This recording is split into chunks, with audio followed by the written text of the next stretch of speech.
Hey. Okay, guys. No. Questions. Thank you. Fernando, we did it, papi. So Amanda, how tough was she in there? You dominated the fight from like start to finish. Were you surprised that you couldn't get her out of Hello. there? Sorry. No, I wasn't surprised. The whole country knew that she's a tough Mexican fighter who's going to come forward and throw a lot of punches, and we knew that, and we were prepared for that, and nothing surprised me. I just went out and did my job. Amanda, congratulations once again on Undisputed 126. I saw that in the first round. You kind of came up, kind of went toe-to-toe with her. Usually we see you start your fight with your jab, you start using your feet. Was it because maybe she lacked power in defense, or what was the game plan? Well, it was pretty much the game plan. We wanted to still go toe-to-toe. I love going Okay, toe-to-toe. truth of the matter is we got paid a lot of money and we were supposed to perform. You know, this is what this fight was about. We fancied the fight, Puerto Rico versus Mexico. Those are wars. And sometimes when you're in the gym, you're training for something, and then when you come here, some people deviate, but we came here to war.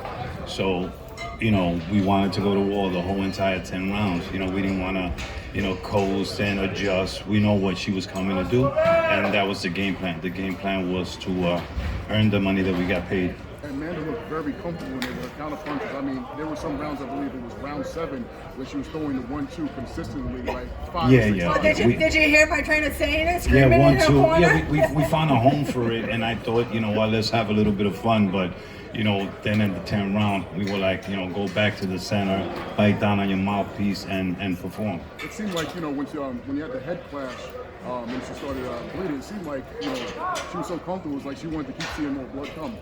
Yeah, no, I mean, Erica always leads with her head, so, you know, I had one, you know, I mean, actually I won the referee, but I told him, you know, look for that, because she always does that in all her fights, she leads with her head, but this time I think it kind of like backfired on her, and she was the recipient of the first cut in the fight, you know, but like I said, all in all, you know, it was for Puerto Rico to do something that Puerto Ricans never had, undisputed champion, and in the gym, we went through this every day. We were like, listen, we're gonna go in there and we're gonna be in shape to fight for the entire 20 minutes. And that's what I believe happened tonight. Amanda, you were...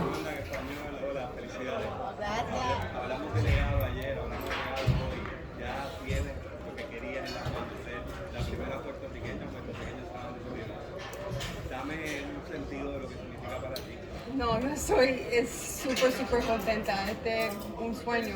Este para mi isla, para ustedes, para mis boricuas. Y I'm over the moon ahora mismo. I just can't wait to go back to the island y disfrutar a mi gente.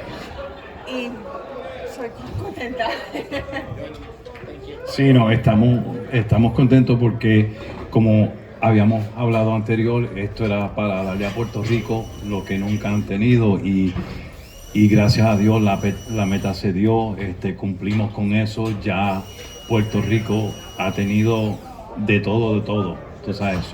Ahora lo que hacemos es pelear para los fanáticos. De ahora para adelante ya lo que queríamos hacer lo cumplimos. Ahora es lo que ustedes digan, lo que los fanáticos pidan. Si ustedes quieren la pelea, revancha con Katie Taylor, después con quien sea, de ahora para adelante es para ustedes. Imagíname esa celebración en Puerto Rico.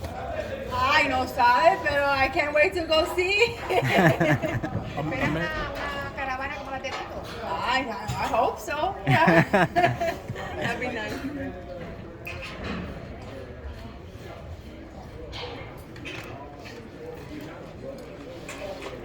No, I didn't. No, I guess she figured that she had to. I don't know. Keep coming. To me, it didn't really matter. I didn't see a change in her.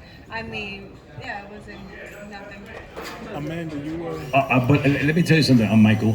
You know, it's funny because Cindy had mentioned it, and Cindy was like, listen, in fact, we took like a little time off, like backed up a little bit, because Cindy had said, listen, you know, it's before the 4th round and she's cut. She says you don't want it to be stopped and go to the, you know, like a no contest before 4. So she kind of like said, like, pace a little bit so that, we make it after the 4th and then you resume it, and yeah, it was a great observation by Cindy, because she was the one that told me. She was like, listen, she's got to cut, if they stop it before the 4th round, it goes to a no contest. We worked so hard for this. So it was kind of like, like lay off just a little bit until we pass the 4th round, and then we go back to doing what we're supposed to do. Amanda, you've been extreme. What, right now? We said Ireland? Yeah. I'm enjoying this victory right now. Leave me alone for a day or two, and then we can talk about that. We knew we were going to Ireland. It was the plan. Katie Taylor was super respectful and honorable, and she fought us here in New York. We're Puerto Rican, but this is basically our home. And we promised, and one of the things that I had said was that the only way I take the Katie Taylor fight if it's in Ireland. She deserves it. She's an advocate for female boxing. And like I said, to us as a business, it's never personal. So we have nothing but love and respect for her. And it doesn't matter where you put Amanda Serrano and Katie Taylor, they're going to give it their all. Wherever you put them, it doesn't matter.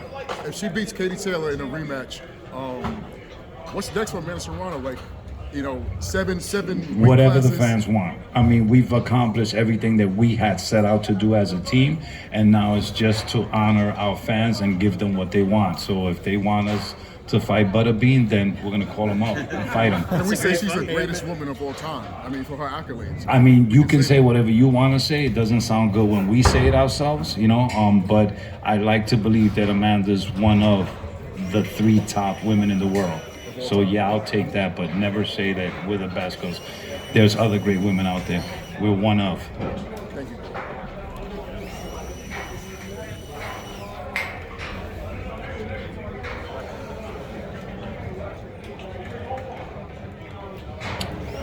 Amanda's a workhorse, and people don't understand when your body's used to doing something, it kind of like needs it. It's like, none of us wake up in the morning worried about, damn, we got to brush our teeth. You know what I'm saying? It's something that happens naturally for some, and the thing is that when we're not in the gym, we kind of like miss it. So after I give her 2 or 3 days, we start looking at each other like, let me just do a little something, and Katie's the same way.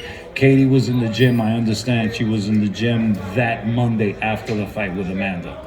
And I'm more than sure that I'll give Amanda a couple of days off and she'll go to the gym and do something. It's just a lifestyle for us. Amanda, you?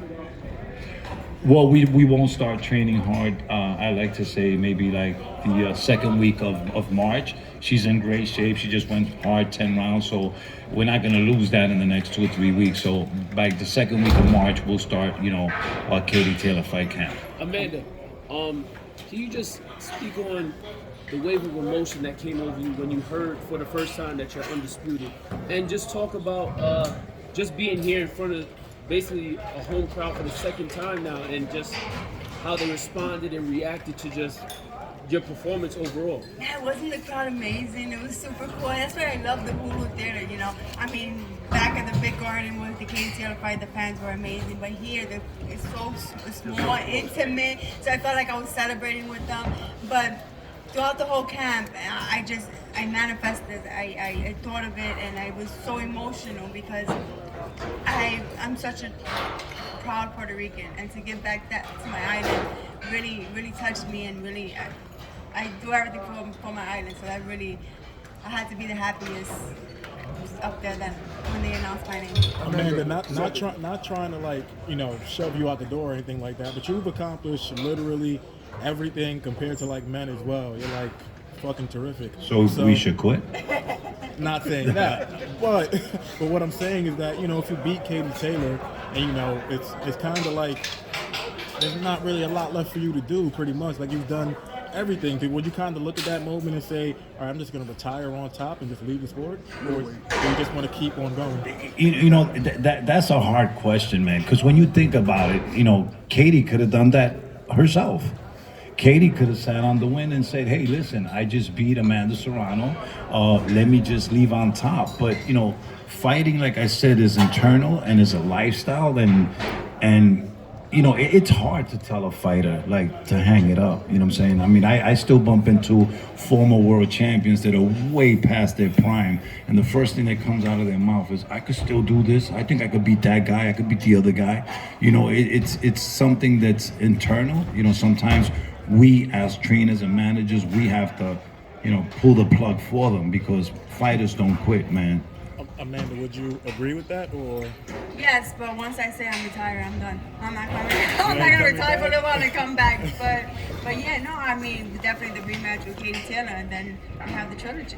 Amanda, heading into tonight, obviously there was a lot of talk about the Katie Taylor rematch, how it itself. Did it weigh on your mind at all, knowing that you had a job at hand first before that fight? No, like I said before, I wasn't thinking about Katie Taylor this camp. I mean, we knew it was there, but I knew I had to go out and perform to my best abilities. If I didn't look good today, my coach would have been like, "We're not gonna take the fight with Katie Taylor." If I didn't win today, you can't overlook and get the type of money that we're commanding for a Katie Taylor rematch if you don't perform like this. You know what I'm saying? I mean, you have to fight and you have to look good. You know, you have to, you know, make people believe that, you know, you could pull it off on the rematch. You know what I'm saying? So, you know, we knew that if we were successful tonight, that fight was looming. But in camp, we didn't want to talk about it. In fact, we told a lot of the people, the personnel, we don't want to talk about it. We told the interviewers, listen, I'm going to get up and I'm going to walk away if you start talking to me about Katie Taylor, because we have to give Erica Cruz respect. She deserves it. And obviously, had we not given her the respect that she deserved tonight, we would have been on the end of a different storyline. Amanda, to have a fight like that tonight, to become undisputed champion after such an all-out war from a fan's perspective, I'm sure you enjoyed it, but also maybe not as much as us.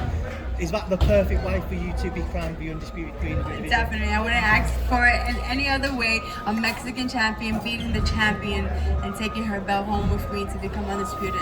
It was a beautiful story. You asked for a bloodbath. Did it live up to your expectations? Of course, we was expecting a nice war. I wasn't expecting to get my J so bloody, but I mean, it'll wipe off. Okay. And not to be not any cause for concern, only because of the last fight, there were a lot of New Yorkers here that were upset with the result. Is there any cause for concern when it comes to the judging overseas? To be honest with you, I mean, yeah, as a manager, trainer, and you know, I'm family to her. She's my sister-in-law. You know, there's concern with that, but like I said, at the end of the day, you know, there's you have to take risk. You know what I'm saying? You know, there's no way in the world you are gonna make it to the top and be great. You know, being comfortable and playing it safe. You know what I'm saying? Like, it's not Katie Taylor's fault. You know what I'm saying? I mean, they're fighters, they're performing. If the judges decide they want to reward her, it is what it is. But we're not going to shy away from a good fight worried about the outcome. You know what I'm saying? We've been stopped fighting for outcomes. You know what I'm saying? We fight for pride. We fight to give our island, you know, something to talk about and boast. And right now, like I said, you know, from after this fight, the relief is that we don't have to fight for anything else we want other than to satisfy the fans. So Thank on you. Amanda's Thank you. Sorry, last. Yeah.